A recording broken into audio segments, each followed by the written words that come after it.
What's up everybody, CJ here, aka Hamsanity. Welcome to a BackBreaker video. This is PBL, so Professional BackBreaker League. If you can't tell, it's obviously not a game. It's just an update video, a little check-in for standings, team standings, and some stats. So what we're looking at right now is the schedule. All these games here that are highlighted have been played, and if you want to check out any of the scores for those games, pause the video and look. Those are all the games that have happened. This game doesn't have a score. I looked, I couldn't find anywhere where the scores or what the scores for that game were. Also, if you're curious about any of the upcoming games, these are the upcoming games right here, the games that have yet to be played. Of course, we also have the D League. This doesn't include the D League, but Pro League, this is the Pro League schedule. Let's move to the standings. Ignore these power rankings right here. Those are completely old. Just worry about these. Those are current, up to date. So in first place right now, there's a three-way tie between the Lazy Platypuses, the Vaqueros, and the Hurricanes. So it's a three-way tie. There's no tiebreaker right now, but it doesn't matter. We're still about midway through the season. They will play. So, yeah, three-way tie for first, and four-way tie for second. Spartans, Grumpy Cats, Chargers, and Cardinals are all sitting at 2-2, right at 500.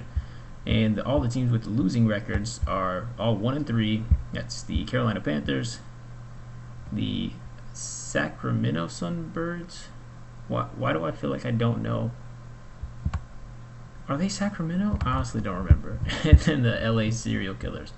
Those are the three bottom teams. And then if you want to check out the by-conference standings, because there are two conferences, East and West, those are what those are. Here are all the records. These, of course, we haven't completed any seasons or careers, so there's nothing here. But here's all the single game records right here. 416 passing yards from Derek Future. Carson Palmer, Sam Lathrop, 4 touchdowns passing. Carson Palmer with a bad record to have, 5 interceptions in a game. David Johnson, 246 rushing yards. He just did that in the last stream. If you missed it, go check it out. Crazy rushing performance. And he scored 3 touchdowns in game 2, setting the record. Receiving, Jordan Faraday, 250 receiving yards. He also had 3 touchdowns, which ties the record set by Michael Irving, Pat Tillis, and Keenan Allen. They've all had 3 touchdowns. But that 250 receiving yards, that was 2 streams ago. So go check that out if you want to watch Jordan Faraday have a crazy game. In tackles, Barbour of the Sunbirds, I have to put that because I didn't know what team he was on. 23 tackles in a game, and he actually leads the league in tackles with 55, but we'll check that out later. And you have Julius Peppers and Nick Morales have 4 sacks in a game. So that's the current record for most sacks. And we're not going to look at every individual stat. We're just going to jump to the league leaders. And these are the league leaders. Now I can get rid of this. This is my checklist. Yeah, so here's the rushing. Actually, we'll start with passing. Here's the passing league leaders right here.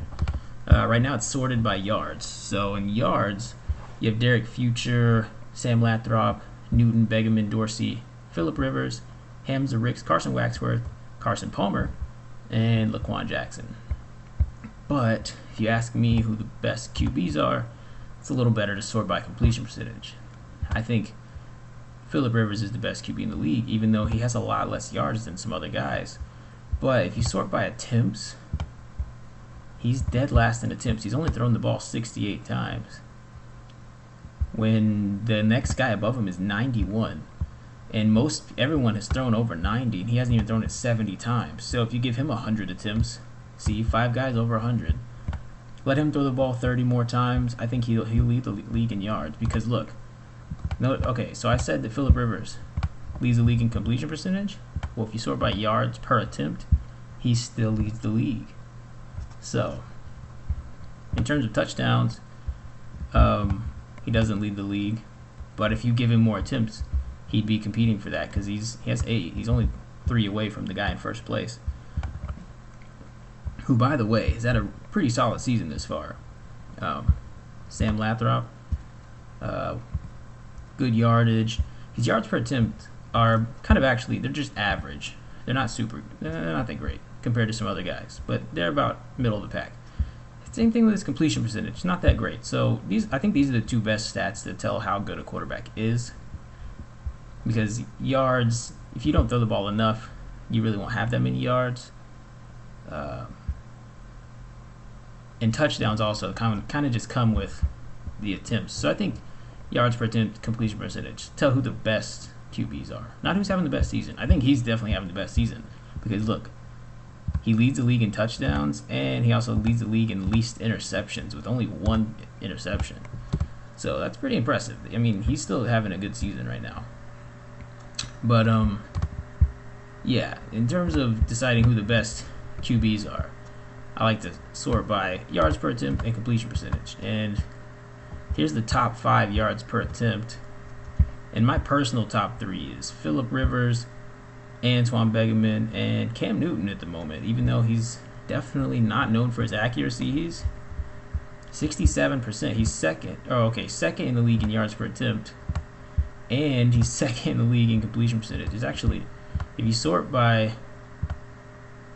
yeah, top 2 guys stay the exact same for completion percentage and yards per attempt. Dorsey also having a little bit of a sleeper season. Only 2 picks, 8 touchdowns, 64% completion, good yards per attempt. He's not doing that bad, honestly. I mentioned Begeman is probably my second best QB in the league. He's doing pretty decent as well.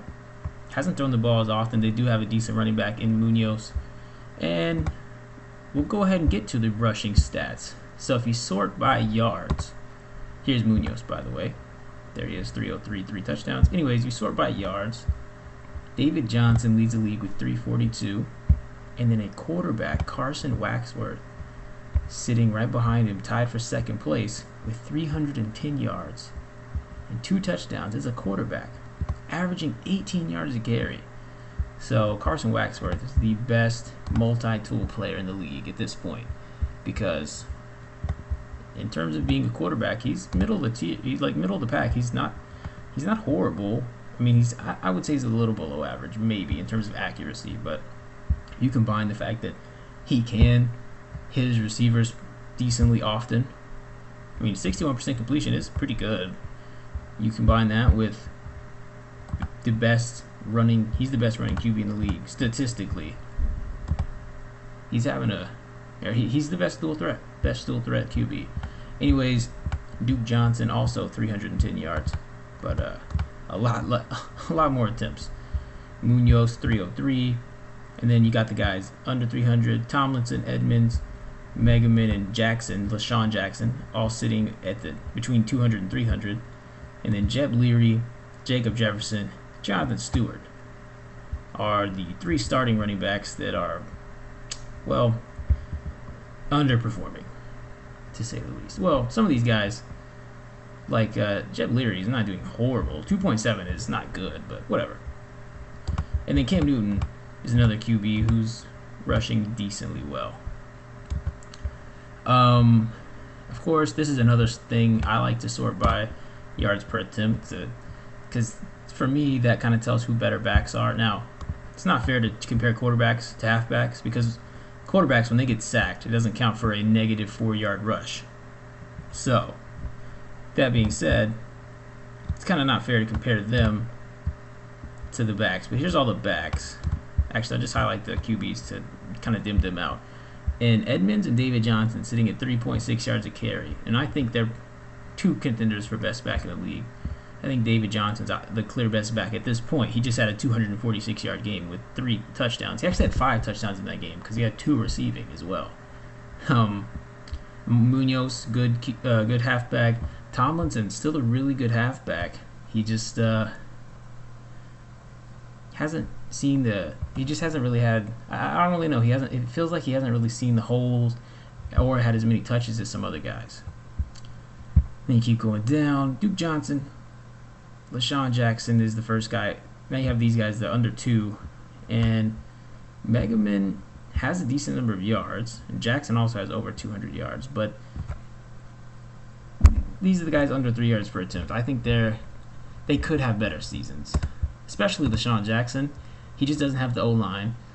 Megaman does have an O-line. I think he's more of a get the first down, put his head down, and run through you type of back. He does have 4 touchdowns, which leads the league. So I think that makes up for his low yards per carry. And let's move on to didn't mean to do that. Let's move on to receiving. It's currently sorted by yards. Patrick Tillis leads the league in yards with 547, 6 touchdowns.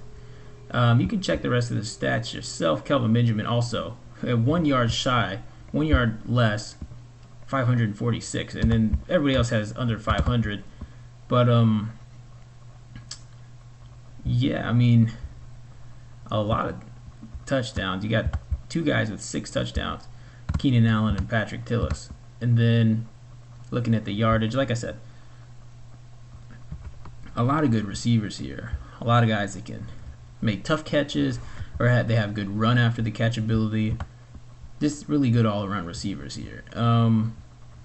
Once again, I like to sort by yards per catch, and I think that maybe does it better.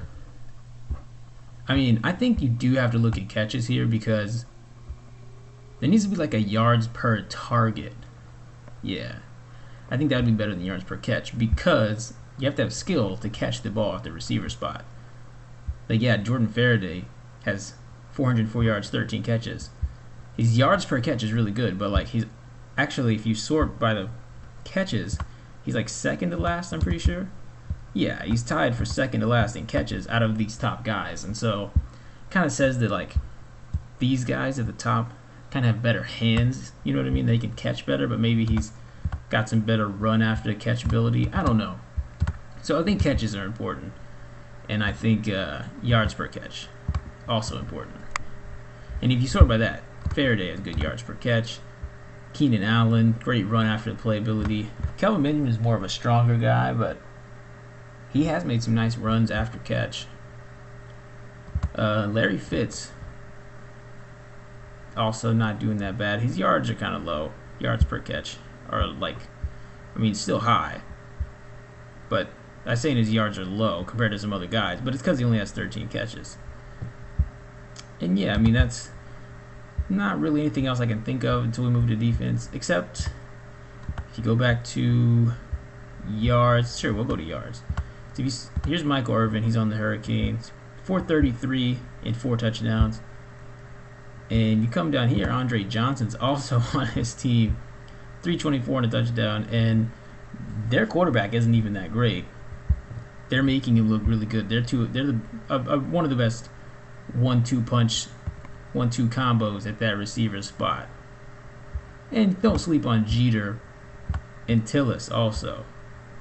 When Tillis isn't making his catches, Jeter's been consistent, but there's been plenty of times Tillis is making the play.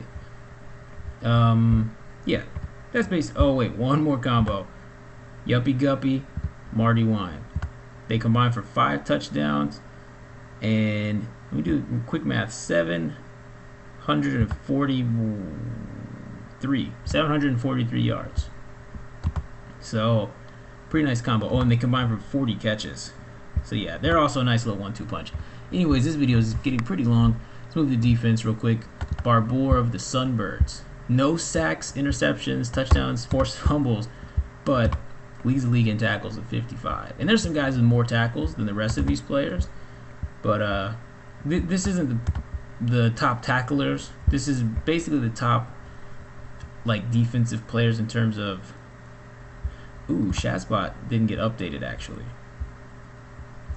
That's incorrect. But the tackles are incorrect. He does have 3 picks, which is what we're looking at. But just know Shazbot has more tackles than that. That's the one player who didn't get updated. If we sort by sacks, Lucky Charms leads the league in sacks with 7 sacks in 4 games for the serial killers. Nick Morales has 6 sacks, and he's a safety. Julius Peppers leads the Panthers in sacks with 5. Harvard University leads the Vaqueros in sacks with 5. Blake Wright, the defensive end, he has 4 sacks and an interception at D end. That's impressive. Sean Phillips, for the Chargers, has 3 sacks. Tommy Hendricks and has a sack. A Faraday, Jay Faraday. I don't know who this is in terms of. There's the where's he at? Right here, Jay Faraday, the receiver. That's Jordan Faraday. This is not Jordan Faraday. This is some other Jay Faraday, but he has 2 sacks. And then if we look at interceptions, Boheem Shazbot 3 picks.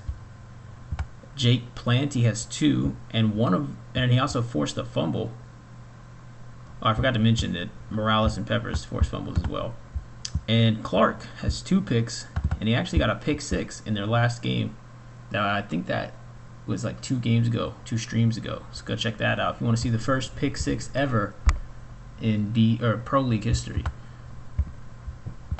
And Faraday, Dansby, and Wright have picks. I mentioned Wright's pick earlier. That basically does it for the stats, the standings, and everything to do with the Pro League in terms of those things, stats and standings. So that's it for this one. After this video, sometime today or tomorrow, I will be streaming. Well, maybe not tomorrow. I have to study, but that's neither here nor there. It's gonna be D League. We're gonna go back to the D League and finish. I think we're on like D League week 6. Yeah, so expect the next thing from this channel to be D League football. That's it for this one. If you liked the video, hit the like button. That does it for me. See you guys in the next one. Peace.